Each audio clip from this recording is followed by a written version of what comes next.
अस्सलाम वालेकुम।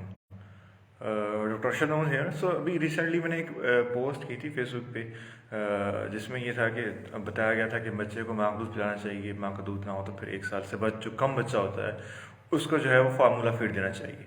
तो उसके ऊपर जो है रिस्पांस अजीब किस्म का आया था। उसमें ये चीज़ थी कि लोग जो है डिफरेंट किस्म के क्वेश्चन उठा रहे थे। उसमें ये कि अक्सर का एक था कि ये पोस्ट ही फजूल है, और जो है सदियों से चला आ रहा है कि जो बच्चे हैं उनको गाय भैंस और बकरी का दूध पिलाया जाता है, तो अभी कोई नई चीज़ आ गई है। फिर कुछ लोग कहते हैं कि जो इम्पोर्टेड दूध होता है वो गधी का होता है। फिर कुछ लोगों का था पॉइंट के जो डब्बे का दूध है वो केमिकल बना दूध होता है, तो उसका कोई फ़ायदा नहीं, उसके नुकसान होते हैं। इसी तरह जो है वो कुछ लोग ये कहते थे कि जो सुन्नत है कि गाय का दूध में शिफा है। इसी तरह जो है बाकियों ने इल्ज़ाम लगाया कि BF1 या लैक्टोजन 1 से डॉक्टर ने जो है वो पैसे लिए हैं आर्टिकल लिखने के लिए। तो इन सब चीज़ों को हम देखते हैं कि इन जो कंसर्न्स हैं लोगों के, इनको हम इंडिविजुअली एक एक करके चेक कर लेते हैं। तो जब पहली बात यह है कि इस्लामिक पॉइंट ऑफ व्यू से, तो बीइंग ए मुस्लिम हमारा इस्लामिक पॉइंट ऑफ से बिलीव यही है। तो इस्लाम भी हमें यही कहता है कि 2 साल तक जो है वो बच्चे को माँ का दूध पिलाएं।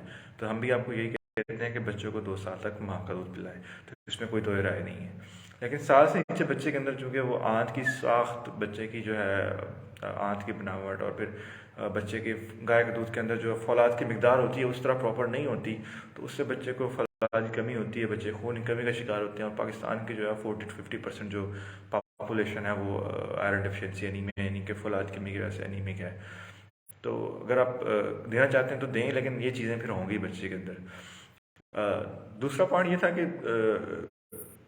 जो दूध है ये डब्बे वाला, ये तो अभी 100 साल पहले तक आया होगा, उससे पहले नहीं था। तो फिर क्या था, फिर बच्चे कैसे पल रहे थे?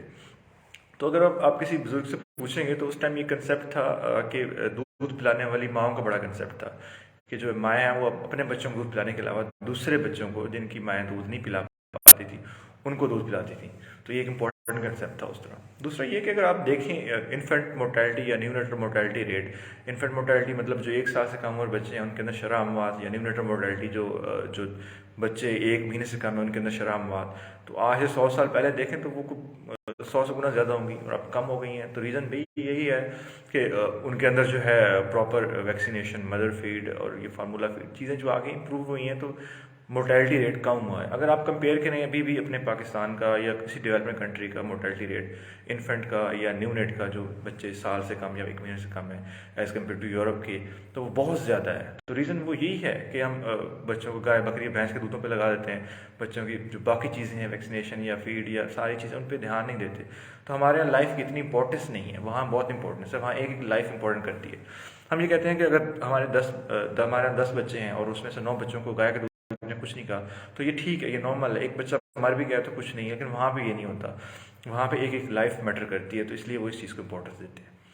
बाकी जो लोग कह रहे थे कि इसकी जो साइंटिफिक एविडेंस क्या है, तो जो मेडिकल की सारी बुक्स हैं वो इसी चीज़ को फेवर करती हैं जो मैंने लिखा था। फिर अब जो मेडिकल का नॉलेज है वो ऐसा नहीं होता कि एक बच्चे के ऊपर हो कि एक बच्चे को गाय का दूध आपने दिया है और वो जो है उसने ठीक भी लिया तो फिर सारे बच्चों के लिए ऐसा होगा, ऐसा बिल्कुल नहीं है। मेडिकल रिसर्च जो है वो लाखों बच्चों के ऊपर की जाती है, और लाखों बच्चे जो होते हैं, कोई इंडिया में है, कोई पाकिस्तान में है, कोई UK में है, कोई अमेरिका में है, उन सबको मिला के फिर एक रिजल्ट बनाया जाता है जो सब पे अप्लाई हो सके। तो वो एक बंदे की रिसर्च है, एक इलाके की रिसर्च है, एक मुल्क की रिसर्च नहीं होती, वो पूरी दुनिया बेस्ड रिसर्च होती है। तो मेडिकल की बुक्स ये सारी चीज़ें रिकमेंड करती हैं जो मैंने बताई थी, कि वो मेरी चीज़ें नहीं थी, ये कि मैंने किसी से लेके उनको किया था। और बाकी जो है आपकी अपनी चॉइस है, आप बच्चे को जो है वो गाय का दूध दे रहे हैं, बकरी का, भैंस का, लेकिन बीइंग ए डॉक्टर हमें इन्फॉर्म करना ज़रूरी है। डॉक्टर होने के नाते हम OPD में बैठ के फिर सारे बच्चे चीज़ें मसले मसाइल देखते हैं। लोग बहुत परेशान होते हैं जो जिन बच्चों को गाय का दूध पिला पिला के फिर अनीमिया होता है, HB उनकी जो खून की मिकदार है 4 से 6 तक होती है। माएँ परेशान होती हैं कि बच्चा दूध नहीं पी रहा, बच्चे को कब्ज़ है, बच्चे को खुराक नहीं खा रहा, कुछ भी नहीं खा रहा, 2-2 साल का हो गया, सिर्फ दूध पे चली जा रहा है। कब्ज़ का इतना शदीद मसला होता है कि खून में پخانے میں خون آ رہا ہوتا ہے. تو اس سارے مسئلے وسائل تو پھر ہم دیکھتے ہیں ڈاکٹر ہونے کے ناطے، کیونکہ ہمیں روزانہ 100 سے 200 مریضوں کے ساتھ واسطہ پڑتا ہے. تو چیزیں ہمیں پتہ ہوتی ہیں، اس لیے ہم ان کو کرتے ہیں. باقی ہر کسی کے اپنا ہی ایک ہے. بہتر یہ ہے کہ کسی کو پوائنٹ کرنے سے پہلے آپ لوگ خود ایک ریسرچ کر لیں، وہ اس کے لیے بہتر ہوگی. Thank you.